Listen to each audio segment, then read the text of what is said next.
Anyway, today's teaching is a little bit of an old PowerPoint presentation, but it's still very relevant.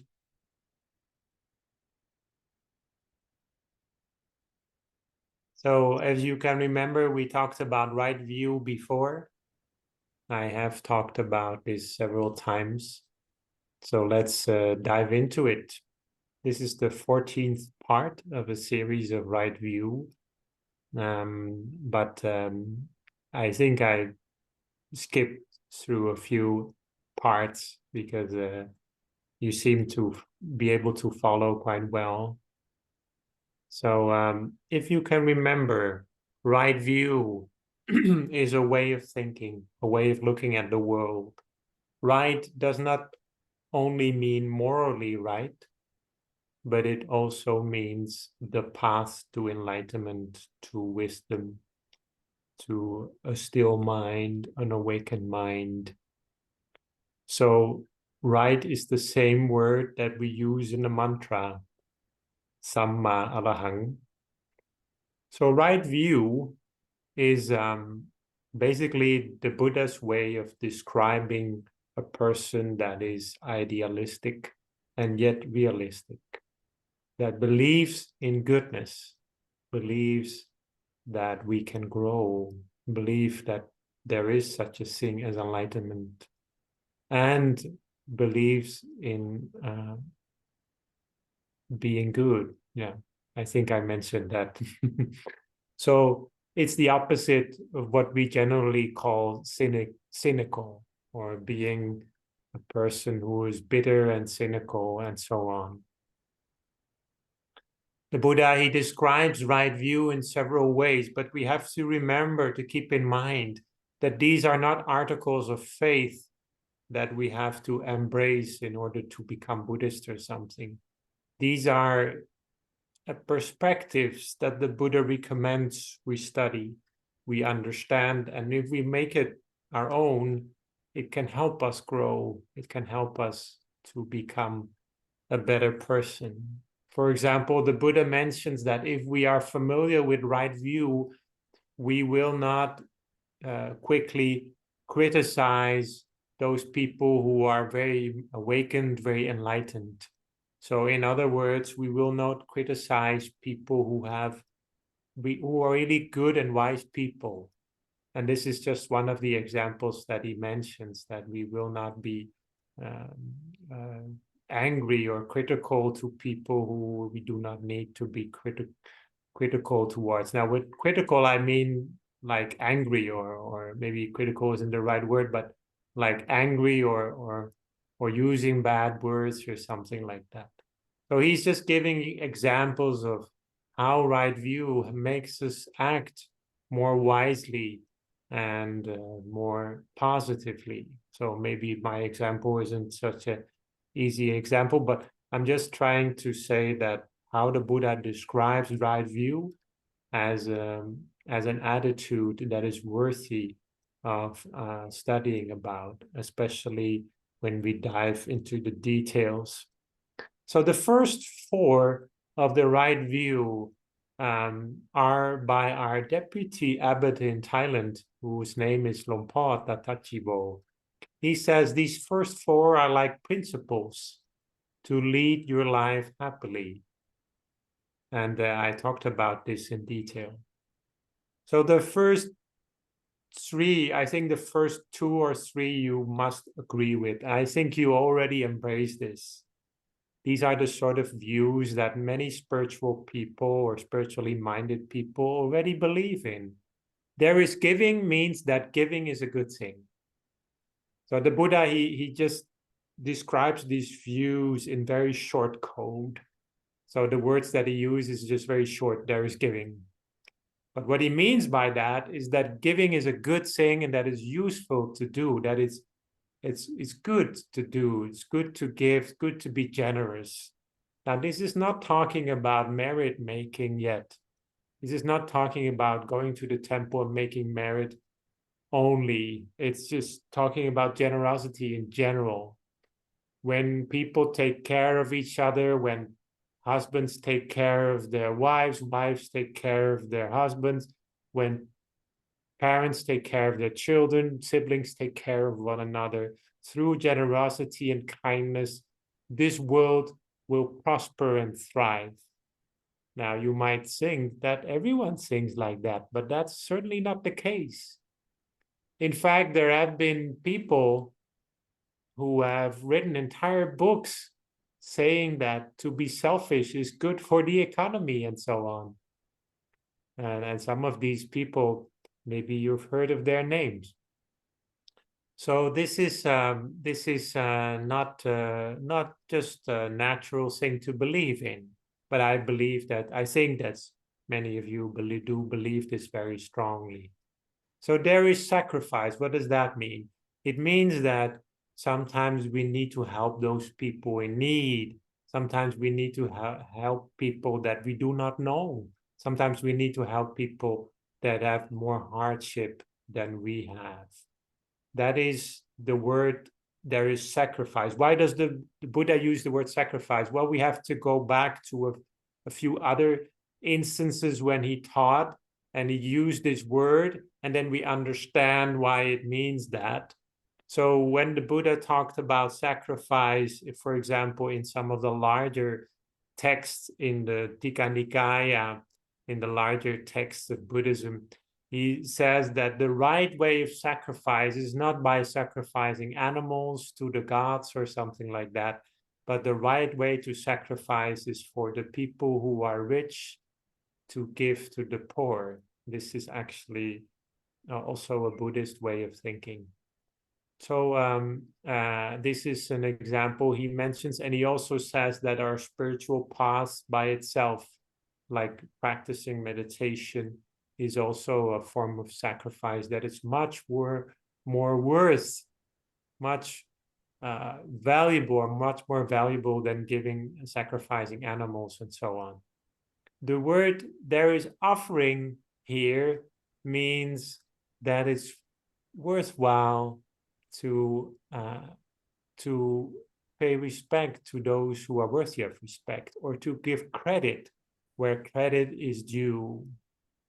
So we say this in English: we give credit where credit is due, and that is an important belief as well.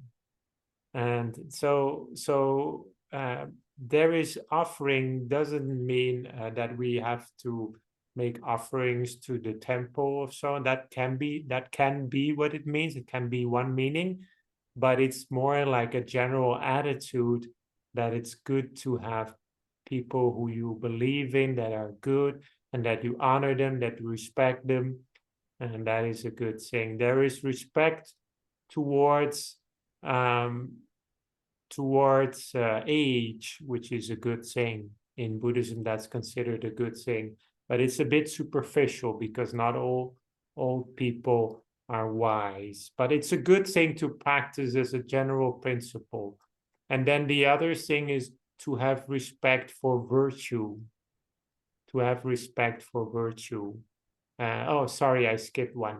To have respect for someone's position or authority can also be part of it. Like we respect the judge. When a judge comes into the courtroom, we rise. That is a bit of a universal habit these days. But that is also a bit superficial. It's useful, it's a good way of showing respect, but it's more superficial. The higher form of respect is to really look at people's goodness, and whatever initiative they take, we encourage that. If anybody comes to you and says, I want to give to a good cause, maybe it can be the temple, or it could also be another good cause, then we do not discourage them. We encourage people to do good and take initiative. Then there are fruits and results of good and bad actions, is basically the law of karma. Now, I've already been talking about that for quite a few times already, so let's review some of that. There's a lot to dive into today, but I don't know if I get to all of it, because I have the feeling I have to review this stuff, but I'm not sure. Maybe if you feel that I'm just repeating myself, then you can interrupt. So let's just take a look at this. The ripening of karma. If you remember, karma is the actions that we do, right? Let me just go to one other one. It's the actions that we do. A karma is the thing we do, and then the action, the result of the karma is what we call you could call it just simply the result, or you could call it the ripening of karma. The ripening, like a fruit or some sort of crop will ripen. A karma will always ripen for the one who does the karma, not for anyone else. So if you do the action, it will ripen for you. And it will always ripen as soon as it obtains an opportunity. That can take a while. Karma is not always instant karma, even though we like to use that word. Well, I think you know this by now, right? So let's skip this part. And you also remember that karma can like ripen in the here and now. In this life, sometimes we do something and we find it has results. We become more generous to other people, and people start to become more generous to us. Even if some people do not know that we have become more generous, or sometimes when we do something and we think that nobody knows, then still there are consequences.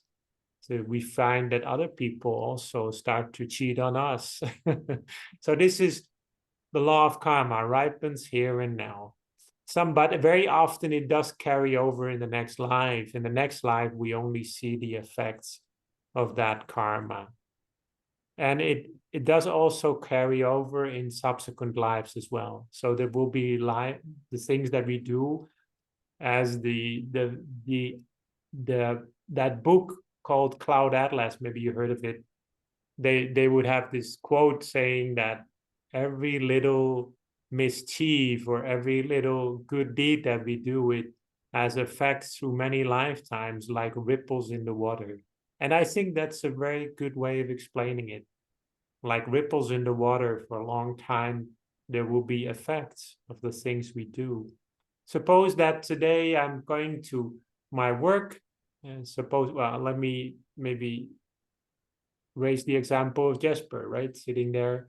Jesper, you go to your work and you decide, well, today I'm going to give a bit of encouragement to my co-workers, and you start to say some nice things to your co-worker, and you don't know that, but maybe you just do that out of your goodness of your heart, but maybe in the future lives that still has an effect. People will still come to you to say good things for many lifetimes to come. This is such a powerful thing, karma. Everything will have more than one effect. Nearly every karma will ripen, will have more than one effect. It's like that. So let's continue. So what the law of karma is not, I think this is clear by now, it's not about everything is karma. Like you blame it on everything on your past karma. Like this had to happen because it's my karma or something.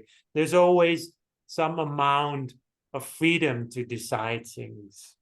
We have the possibility to change things in the here and now.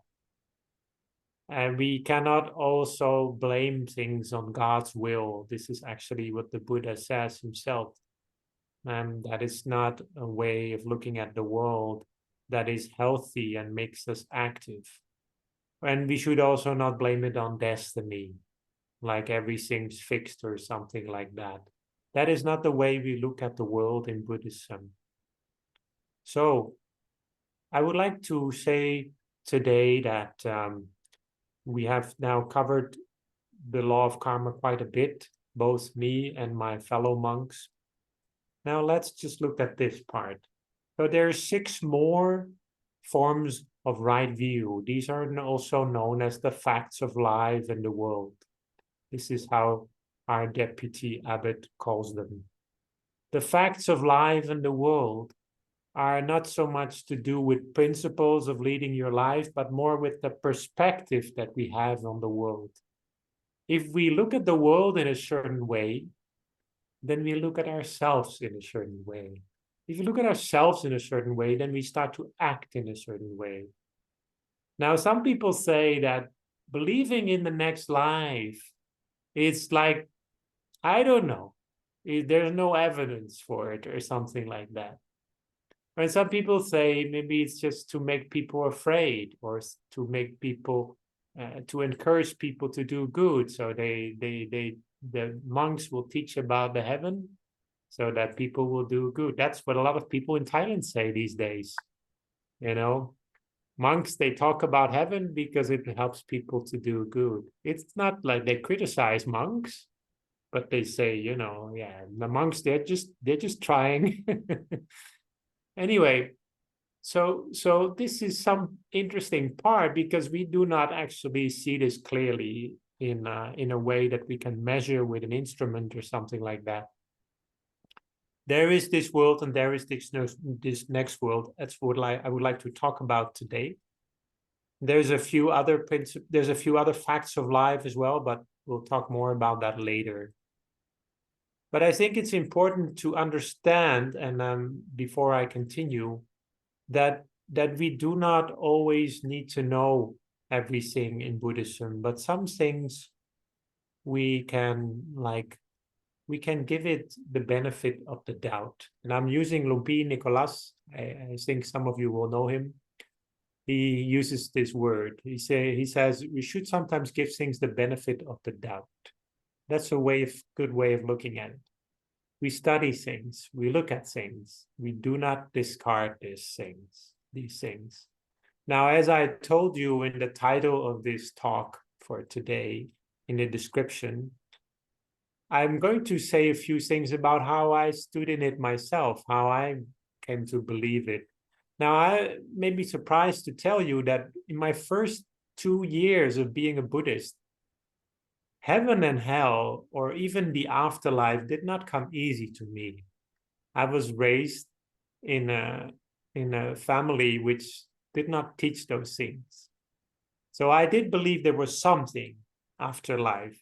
You know, I did not completely believe that we are just the body. Like biologists sometimes talk about human beings like just being bodies. I did not believe that. So I did believe something, but I didn't clearly believe. I heard these stories of people having near-death experiences, NDEs, as they call them these days. Near-death experiences, I heard about those. A teacher at school actually talked about those. And it really struck me. It really kept ringing in my mind. And I asked myself, what is this? Why do people have these experiences? And I really felt that there was something after we died, but I really couldn't put my finger on it. When I started studying about Buddhism, however, the Buddha, in Buddhism, there is a clear idea that there are afterlives, that there are lives after death. So there is something the things we have done, they somehow still have this energy going. The things we feel, the things we believe, everything we feel and are as a human being, that somehow sets off an energy, and that causes us to be reborn and reborn and reborn. So we cannot just stop in this life. Now, some people say that Buddhism somehow thinks that's a good thing, but actually Buddhism does not think of rebirth as a good thing, but rather just the fact of life that we somehow have to settle with and somehow have to find a good way of managing it. And in the end, of course, the highest ideal of Buddhism is to find awakening, which is beyond rebirth. But that is another thing for another topic for another day. But when I first heard about the Buddhist idea of there being many worlds out there, not only the human world, but also other kinds of destinations in which you could be reborn. And these were not just one place, but many places. And these places were sometimes places of happiness and places of suffering, and sometimes in between. This kind of was a little bit more difficult for me.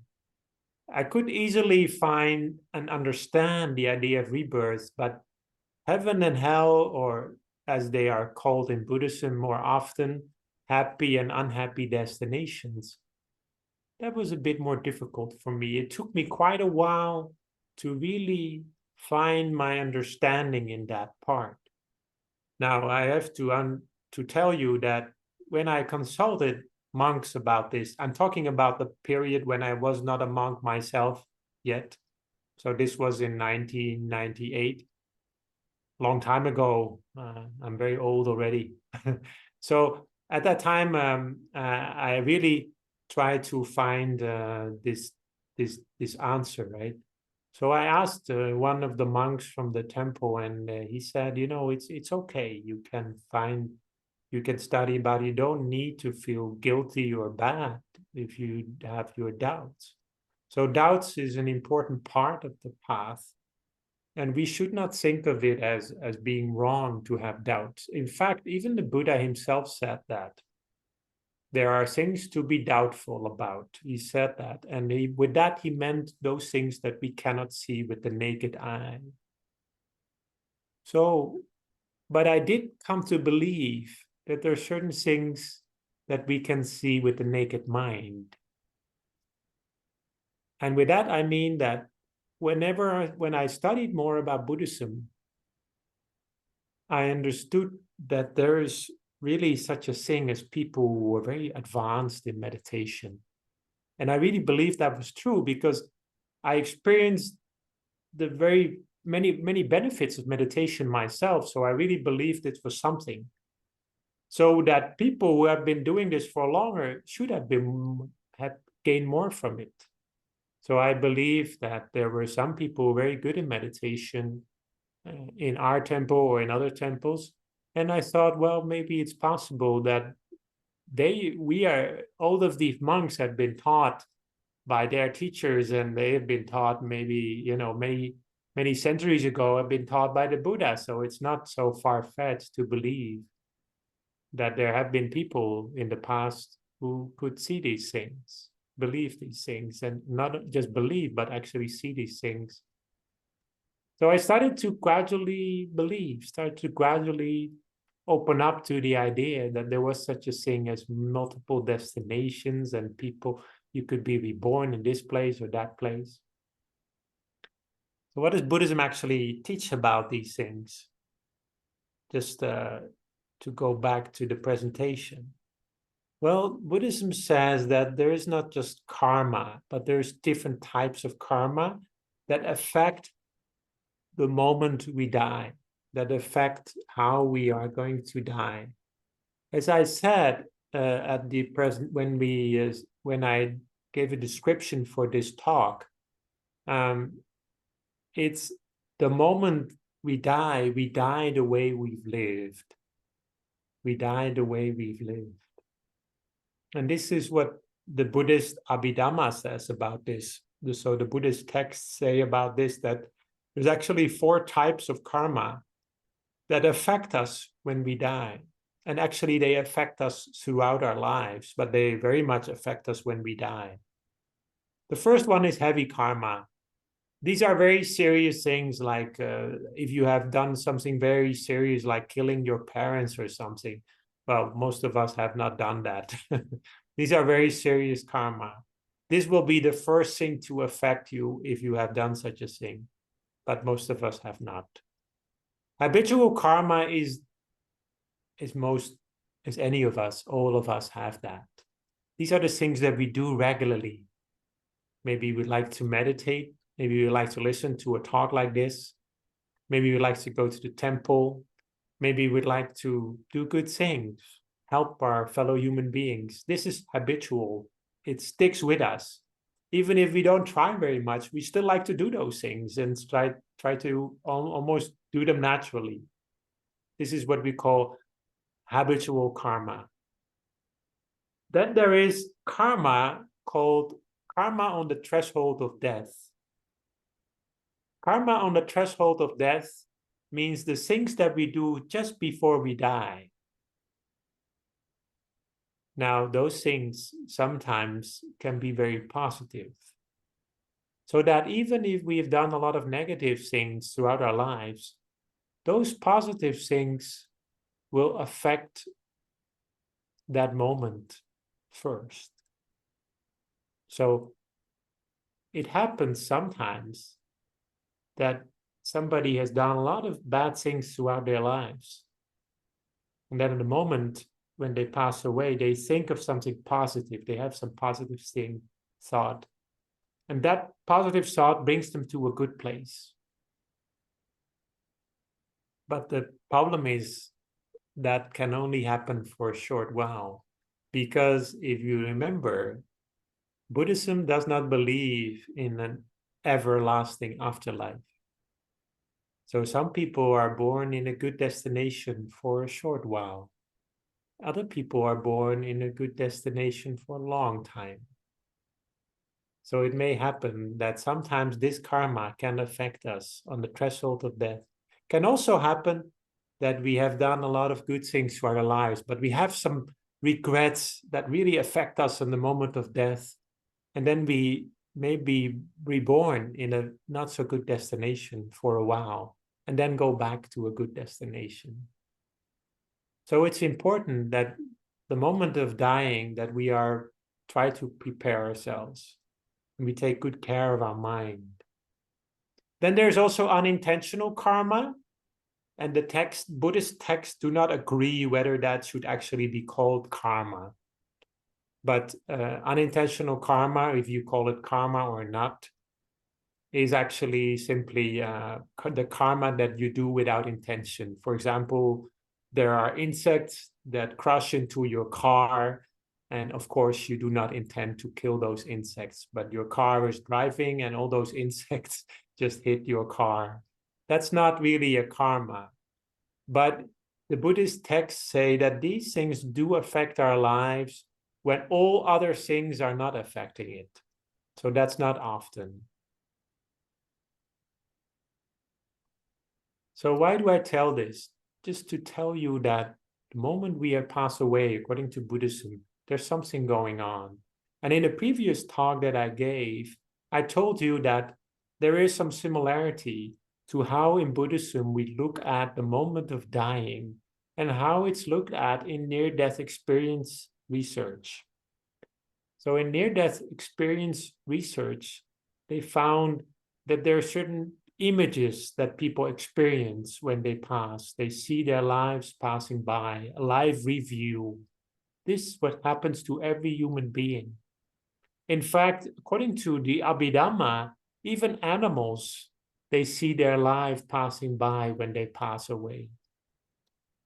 The Buddhist texts give the example of a fly or some insect that is being hit by a smith when he's hitting his anvil.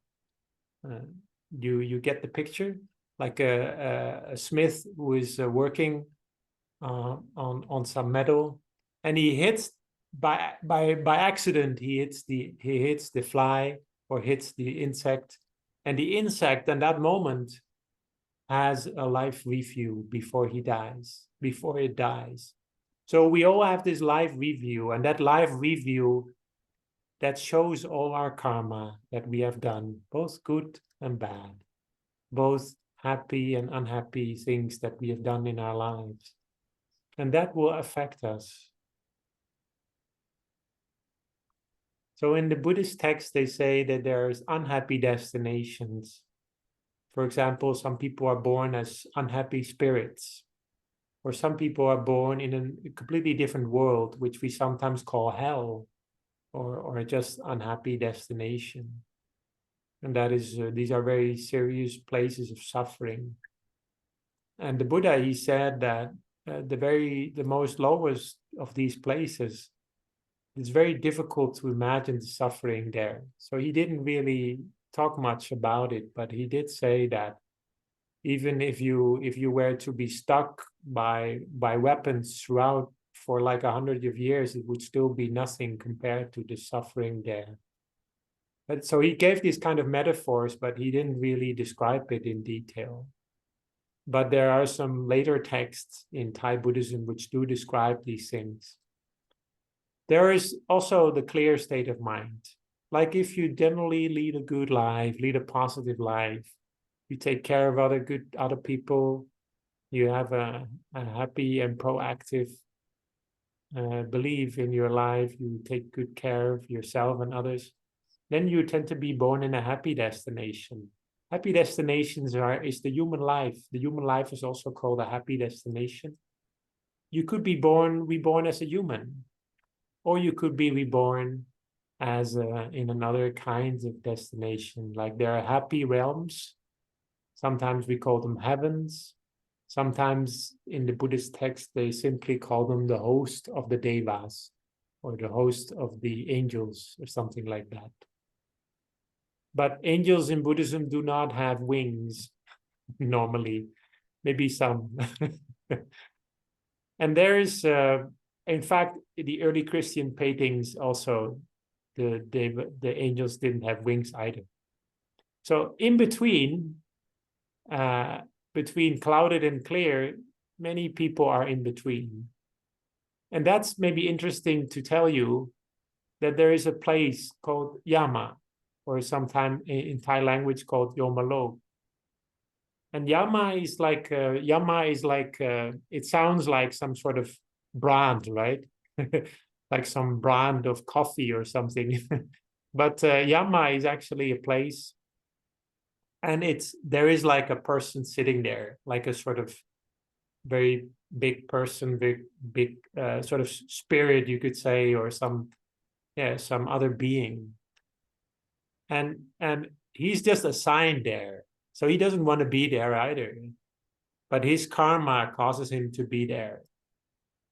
And he makes decisions, like looking at people's lives, and he says, okay, you have to go to a happy destination or unhappy destination.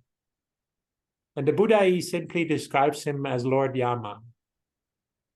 But Lord Yama is also part of the karma. So Lord Yama simply does what he needs to do, but the real cause is not Lord Yama, but it's simply people's actions. So why does the Buddha talk about Lord Yama? Because he wants to show that everything we do is determined by our actions, and everything in between, the stories that we've heard about this or that destination, is all a consequence of what people do. And you can even see that in the Buddha's teachings when he talks about the present human life, the lives that we are in right now. He says there are some people who are leading a human life, but their mind is like an animal. They're always led by their impulses and instincts and desires.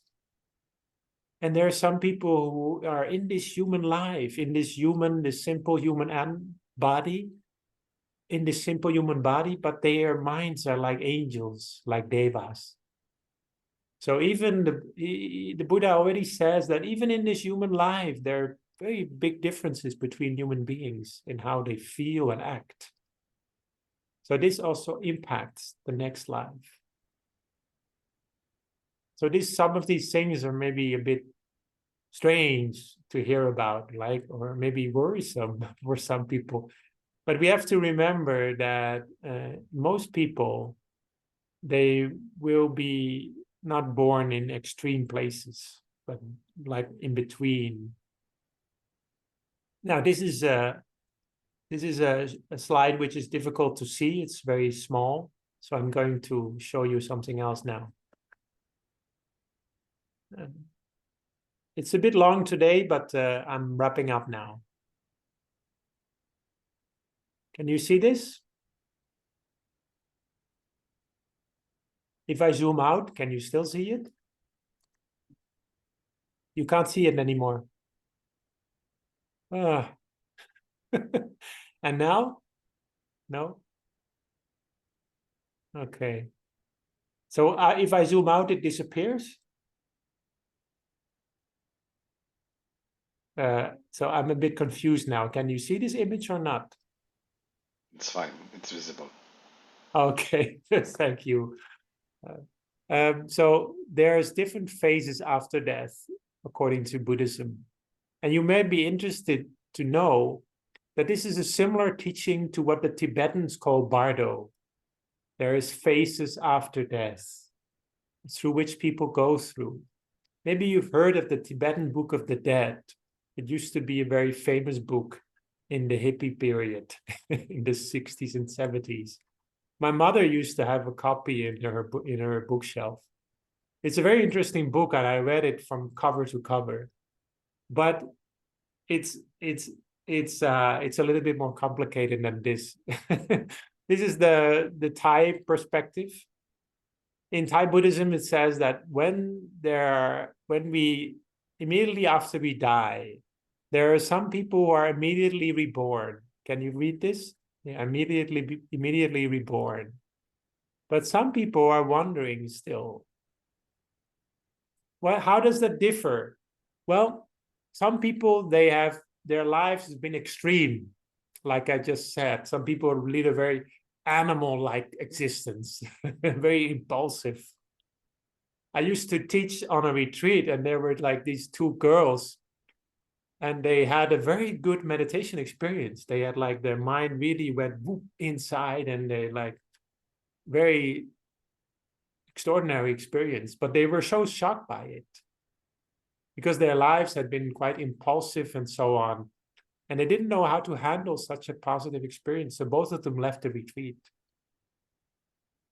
It was a very strange thing to experience as a teacher. But so some people are very extreme in their lives, and immediately they're reborn in either an unhappy destination or a happy. Because some people lead very positive, very good lives. Then they also don't wander. They don't wander around after they die. They are immediately reborn. And it's true what the people say when they have a near-death experience, that there is this beam of light. That is actually true. Also taught in Buddhism. But there's also sometimes darkness. So depending on the person, there's darkness or light. But many people, they wonder because they do not know that they've died, or they cannot handle it yet. You know, the problem is with death is that most of us are not prepared for it. It's like we haven't read all the letters in the contract. You know, when I was taught that I was going to be born in this world, I did not read all the contracts. And nobody told me that I had to die. And like people forget about that part. It's like the little letters in the contract. But it's part of the contract. It's part of our lives. So when we are old, we already start to struggle with this. People have a lot of hard time. And sometimes even just the shock of accepting your old age can cause people to become more easily senile. So this is an important part of our lives, the acceptance of death and also our immortality. I'm sorry, our mortality. So many people are confused when they pass away. But some people, they are not that confused. So they start to think about the good things that they've done in their lives positively. Oh, these are swapped. Sorry about that. So when people start to think about the positive things, they usually end up in a happy destination. But people start to think about their wrong deeds, all their regrets, all the things that they've done, and they feel very heavy. And then they end up in an unhappy destination. This is usually 7 days after people pass away. There will be this decisive moment again. That's why in Thai Buddhism, and actually in nearly all forms of Buddhism, there's this 7-day period when people do good deeds for their loved ones after they pass away in order to help them on the right track, so they can think of that good energy that we dedicate to them. But if people are very confused and unable to accept their passing, their death, they will end up in Yama. And Yama will then make a decision about their destination and ask them questions. This will be after 100 days, so it will take a while. Now, you may be surprised to hear how exact all of this is, right? Maybe you feel that life cannot be that exact, or people cannot know those things in detail.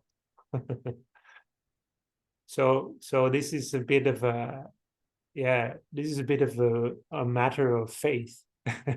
Can people really know these things in detail?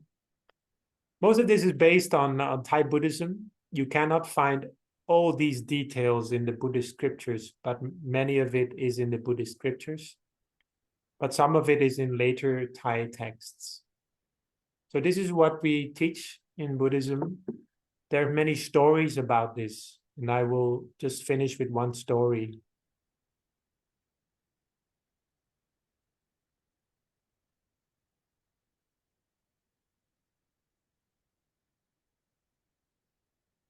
We have a little bit of a delay here. Yes, this is a story of an old monk. And this old monk, this story is from Sri Lanka. And this old monk, he was a hunter before he became a monk. He was a hunter.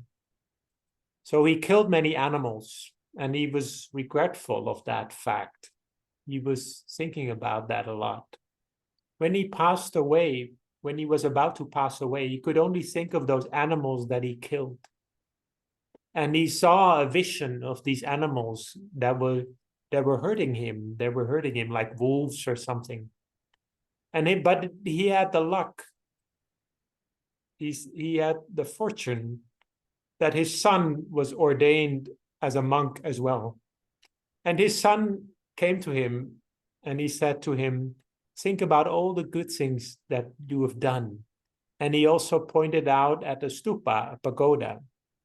And he said, we have made an offering of flowers to the stupa. If you remember, a stupa or a pagoda is a place where we honor some remnants well, let me just say it's a symbol of Buddhism. Yeah. So they were making offerings like this, and therefore the old monk, he could think of positive things, and he went to a good destination because of that. So this story shows that we, even sometimes monks, can have some past that is difficult. I once met, this is actually a real thing that can happen. I once met a monk from Cambodia who had been a hunter in the beginning of his life, and who had maybe he was a butcher, I don't know, but he killed animals, and it still kind of bothered him. So this can happen sometimes, that we have regrets for things that. So therefore, it's important to do many things in our life that we are happy and proud about, that we feel rejoiced about, and that take that joy with you. It will accompany us, and we will attract good things in our life because of that. The good things that we do them for other people often. And there's nothing wrong with that, but we have to remember as well that when we do good, we also practice ourselves, and our mind becomes more beautiful inside as a result. When our mind is more beautiful, then our lives also improve. We attract good things in our lives. We attract good circumstances, and these good circumstances that we have in our life, we also will notice that in the next life, also similarly, good circumstances can come. So this is the story about phases after death. And what I started with, right, when I made the little advertisement for this talk, the way we have lived is the way we died, and the way we die is the way we are reborn.